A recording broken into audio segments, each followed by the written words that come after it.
মাগো তোরি করবে আমার কেন করেছিলি ধারণ আমি পাই না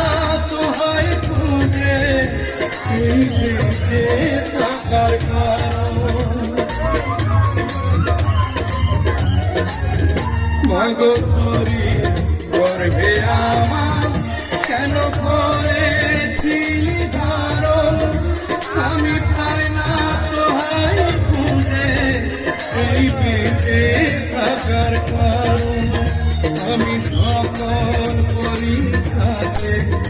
এই করলাম করে পাস এটাই নতুন ইতিহাস এটাই নতুন ইতিহাস ভিটা নাহি রে মাটি নাহি রে ভাঙনে ভাঙা গেছো আমার